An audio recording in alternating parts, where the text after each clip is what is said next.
Medically speaking, a lot of things can cause us heartbreak, but given today's advanced technologies, doctors are getting a better read on our risk. Here's the latest in this week's Positively Healthy.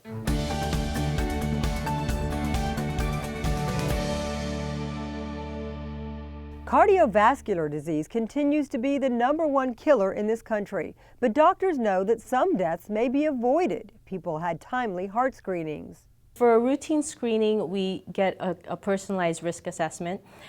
Usually that involves an EKG, basic lab work like fasting lipid panel, hemoglobin A1C, a blood count, kidney number, liver number. All of those things put you at a certain risk category. These tests are tried and true and offer a baseline assessment. In recent years, more advanced testing is providing better insights.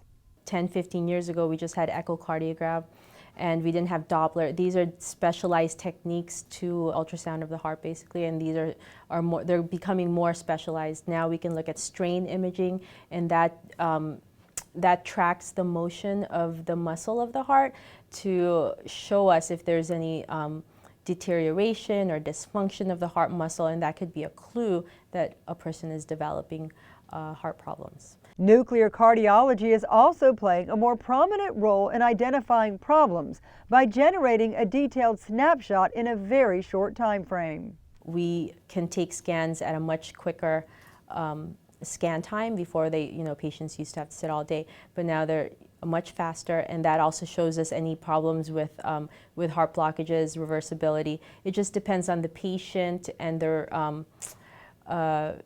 their medical history on which test is the most appropriate for them. Beyond advanced scanning technology, cardiologists may also administer additional screening tests, including coronary calcium scores. That's for the patient that is intermediate risk and you don't really have a family history and your cholesterol is kind of borderline. You just want to know, should I be worried about my heart?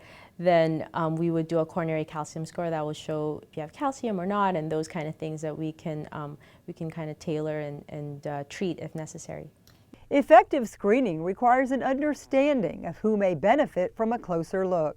Actually, the middle-aged women who had a history of, let's say, preeclampsia or gestational diabetes may not be aware that later on in life they're more prone to develop hypertension and hypercholesterolemia. Having a growing number of tools at their disposal gives doctors time to treat an issue before it becomes an emergency. The field moves so fast that there's always, a new intervention or a new diagnostic modality that we can use to help diagnose our patients.